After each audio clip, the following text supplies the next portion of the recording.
Hey, everyone. Welcome to No Man's Podcast, which I feel like was a temporary name, but we're rolling with it. It We're, was. we're a dozen episodes in, soon to be. This is episode 11, Fight or Flight. Or is it Fright or Flight? I think it's Fight or Flight. Yeah, fight or Um, flight. Fight or Flight. And this is 3 issues of Detective Comics, all by Chuck Dixon, Will Rosado, and inked by Sal Buscema. 3 hosts. We're each going to talk about an issue. And there's some fun no-name stuff, like no-name villains showing up. And interestingly, actually, Batman's not in either of these arcs. Well, he's there, but he's in the background because this is all Yeah. the stuff going on in Gotham. It's all the stuff that's going on in Gotham while Bruce is in Washington D.C. Yeah, or dovetailing with it. We'll get to some of the minor continuity considerations as we go on. But Michael Cawley, one of our esteemed co-hosts, is going to kick us off for this episode. Okay, thank you. Kicking off the fight or flight arc, it's Detective Comics 727. We already went over the credits. Begins with Dick, Tim, and Barbara going, "This is the worst. I can't watch this." And then we have this little gem here. Barbara's like, "What could we do? Of all the psychos, murderers, and thieves Bruce has defeated, he's never faced a bunch as dangerous as," turn page, "the United States Congress." And they also give you the title of the issue to parallel that, Nest of Vipers. And we see Bruce is still testifying before Congress, and they are very down on the idea of helping out Gotham because rock star and society influencer Nick Scratch has convinced everyone that leaving Gotham to die is the right thing to do. And so, yeah, we saw in a previous issue that he had busted Firefly out and basically just paid him to commit some random arson in Gotham. And Firefly's like, "Oh, I was going to do random arson anyway. That's literally all I do, so may as well get the money for it." So, yeah, he's burning stuff down, and almost immediately he accidentally blows himself up. But as we see later, that doesn't stop him. We cut over to Gordon and Sarah Essen a bit, who's his wife at this point, first introduced back in year 1 when he was cheating on his first wife with her, and then eventually they ended up together after Barbara Sr. left him, I think, eventually. But anyway, yeah, they're talking about basically they just decide that, there's nothing more than they can do. They should just leave Gotham since the government's shutting it down anyway. And we'll see where that goes later. Anyway, yeah, so Firefly gets horrifically burned and his suit's all damaged, but his nerve endings are burned too, so he doesn't feel any pain yet, and he's still going on his rampage, and Robin and Nightwing start fighting him. We see some comments from the mayor, who I think was killed off in a previous episode, but we're doing stuff in more clustered order that seem to make sense. Barbara throws her mug at the monitor in exasperation when Nick Scratch is being a jerk about Gotham, and that's kind of the setup of a gag that gets paid off later. And Firefly gets burned up again, but Robin dumps cement on him. They call an ambulance for him. And Scratch and his demon guys introduce a new batch of random nameless villains who are going to go after Bruce next. So, yep, that's the first part of the story. Basically just Firefly causing trouble as part of Scratch's big plan, and we see all the Batman's friends reacting to the increasingly dire situation back in Congress when it's becoming clear that the city's going to be abandoned. So, yeah, that's pretty much what happens in that issue. Pretty just solid little chapter of a story, I suppose. Not a whole lot I can think of to say about it, but yeah. Yeah, I'm not. Anyone else have any thoughts on that issue? Yeah, I haven't read a ton of Firefly stories to my knowledge, but he has a really cool design, and it's kind of graphic in this issue. Initially, he burns himself, and you see like he's burnt up and scarred, and then later he just roasts himself, and then they cover him in cement, and it's like he's got to be really, really fucked up. Well, he hasn't felt Yep. it.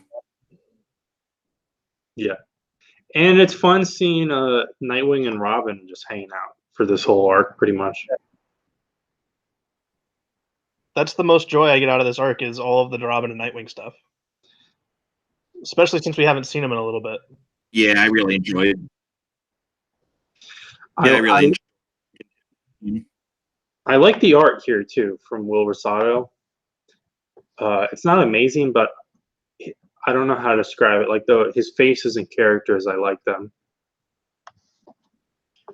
So 728, next chapter, we get introduced off the bat to the Dynamiteer, who is a generic goon who carries around sticks of dynamite and wears a gimp mask. And I guess he's also like a low-level Joker type creeper ripoff because he also laughs maniacally for no reason. And Dick and Tim almost pull a Jason Todd on him by letting him fall off a bridge, but they string up last second and manage to not pull a Gwen Stacy on him. Well, that's because Nightwing and Tim are more efficient than Spider-Man. Yes. Jim Gordon, after he had kind of come into a decision with Sarah that maybe they should get out of Gotham, he goes to interview for a possible gig in the police department in Ivytown, which is where Ray Palmer, the Atom, is from. And I have Ivytown in Western New York, which that's how it's depicted in Power of the Atom #8, which is, an actual Atom book. So that's my preferred location. Other references have it all over the fucking New England, Connecticut, Massachusetts, Rhode Island. But where I think it is would be like a 4-hour drive from where I think Gotham is, which is in southern New Jersey. So and obviously, the Gotham airport has to be down by now. So that was, Gordon went out of his way to go there. And at first they're like, yeah, I don't know why you're coming into Ivytown. This would be pretty boring for you. And he's just like, I'll take whatever. And they're like, yeah, we'd love to have you. And he left his glasses behind. So when he goes back to get his glasses, they're laughing about him. And from the outside perspective, a lot of people see, especially with the Quake, they see the GCPD as like a failure because, shit's really fucked up in Gotham. And they help a bit, but they haven't changed anything drastically, just like Batman. Then we get Tumult, who is a demolition freak. I guess he has a supercharged jackhammer, which he just arbitrarily swings around at people, and this ridiculous helmet, which I think he's like welded into his helmet. It's not really clear whether he can actually take that off. And they defeat him. He basically just collapses a building on himself. And the Devil Goons try and ambush Jim and Sarah on his way back from Ivytown, but Gordon pulls out the strap and thwarts them. And that's how that issue ends. This one was a little wacky. I mean, maybe the next one's even wackier, but Dynamiteer and Tumult are just total no-names. And when they showed a bunch of characters at the end of the issue that Michael did, they had Tumults, they had Dynamiteer, they had the character that Mike's going to get to, but there was also in the very center this female like mercenary character. And I don't know if we're going to get to that because she's not in this arc. Unless I totally skipped over like 2 pages where she's thrown to the side. I think I remember her showing up in previous episodes. Was she like, did she assassinate the mayor? I don't know. I'm not sure. Yeah, she's probably in something else and we glossed over it. That would make sense. I liked this issue because there's this Ivy Town segment. No, you liked this issue because you got to say the words "gimp mask." Well, that too. But we didn't really get an Adam cameo. Then again, I believe he's a teenager at this point with the Teen Titans. Yeah, I was gonna say this is a very different era for the Atom. Oh no, he was there in the police headquarters scene. He was just so small you couldn't see him. Just hanging out there on the desk or something. Yeah, he's in this issue somewhere. All right.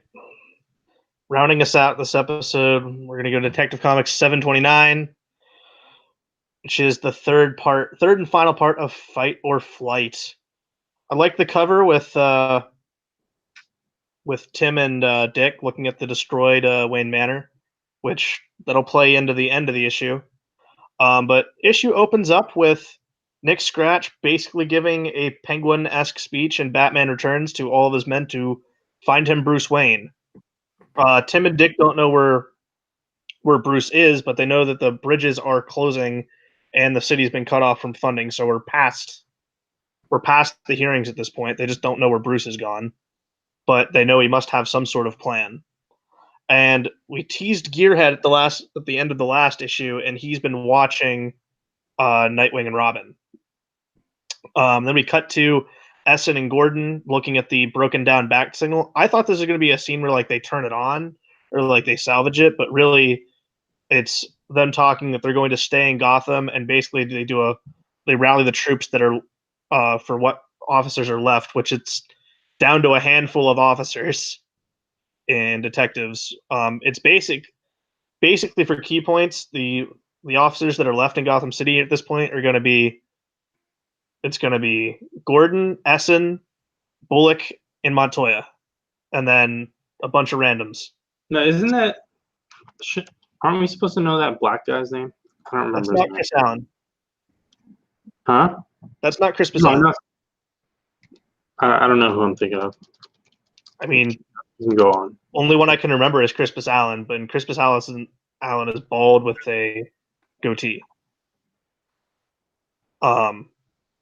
So it's not him, unless it is him with a drastically different look. But I like that moment where the rest of the cops are like, "We're with you, Jim. So we'll do what you said. What's the first order?" Then Nightwing gets attacked by one of Gearhead's little drones, and I'm going to hand it off to Vince really quick. Tell us who Gearhead is, because I have no idea. Well, I don't. I don't really know. I think he's from this series. He's a Chuck Dixon and Graham Nolan thing, and it's just one of those like ridiculous '90s villains. He's like a cyborg type of dude, but I always was confused because I always thought it was like a solo series starring him. It's really not. There's a book called Rush City from 2006 written by Chuck Dixon, starring Rush, aka Diego Zhao, who is a living, breathing map of New York City. Develops his acute sense of, he's like a cop, I guess, but a cop in New York, and he had a 3-issue miniseries in 2006, and Gearhead was the antagonist there. And I don't know, Gearhead's just ridiculous. He shows up in Infinite Crisis as well in like a throwaway moment or something. Lord. Like millions of other characters. But there's a standoff on the bridges. We got this guy in a hood,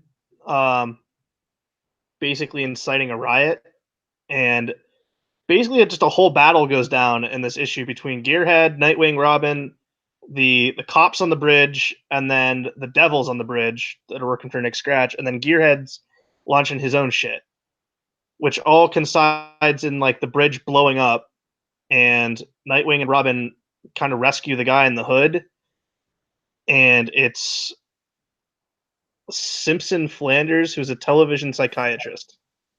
I've never heard of this guy before or know the meaning behind him. I don't think there is any.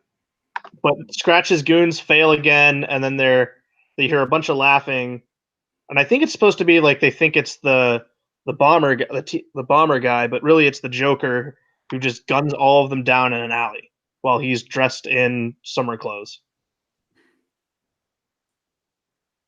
And then the final shot of this issue, Nightwing and Robin go back to regroup at Wayne Manor and head to the cave because that's where they think where Bruce is going to head.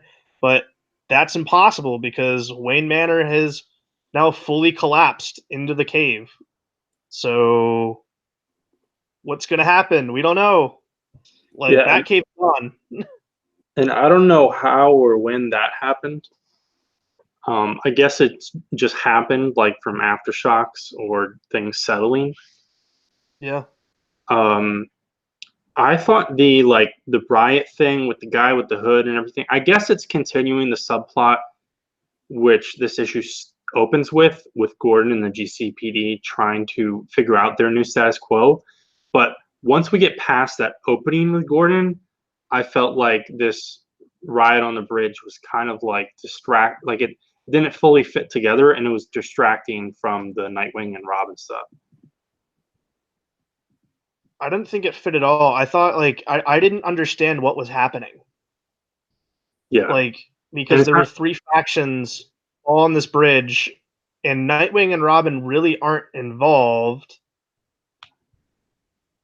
as they're as they're messing with Gearhead, and Gearhead just comes out of left field nowhere. So, yeah, I didn't really fully understand it. I thought it was a little bit, well, not a little, it is convoluted. So the other thing is that Gearhead says, I mean, I don't think he says his first and last name next to each other super loudly, but he references Scratch openly when Robin and Nightwing have to be within earshot once or twice. So, and they don't reference that in here, but I don't know if they actually did hear that and they're going to connect that and say, hey, Bruce, Nicholas Scratch is our guy. I don't know about that because it's shown pretty obviously that he says it in front of them, but they don't go back to that. And the black officer I was thinking of is Mackenzie Bach. Oh, I do recognize that name. Yeah. Kind of. And he's gonna do some more stuff during No Man's Land. Also a Dixon Graham Nolan creation. And they're one of those white officers, one with like a mustache or something. He's a named character. He's Petite or Petit or something like that, but I think he's less of a big deal. Okay. But we've got a few GCPD members, and we'll see as they continue to develop their status quo. Any final thoughts on Fight or Flight? Fight or Flight? Didn't hate this arc. Didn't hate this arc. I liked it. Thought it was fun. It was fun to get a Nightwing and Robin hangout, which I thought was the most fun out of this. And I like the cliffhanger with Wayne Manor being completely swallowed into the Batcave and the Bat family now having no real home base of operations. So yeah, I think that's a good ending for what essentially is the end of No Man's Land Volume 2. It's carried by their chemistry, and also there's some pretty good Gordon stuff throughout this arc as well. Yeah. But besides the first issue with some actually pretty cool Firefly stuff, the foes and the rest are just total trash. That first like kind of splash page where Firefly's standing there all triumphant in the building, that's his best look. And then like it's kind of sad to just see it completely get blown up within like the next 3 pages. But I thought it was fun.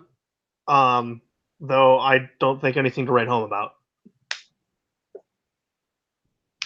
Yeah, I agree. It's fun, but kind of just ultimately another chapter in the bigger picture. I enjoy this as a tease because we're doing another episode right after this. I enjoyed this more than the Waxman and the Clown. So, I don't know if I agree, but thanks for watching this episode, and tune in next episode to see our discussion on that. And if you're watching us live, just wait 10 seconds. Bye-bye.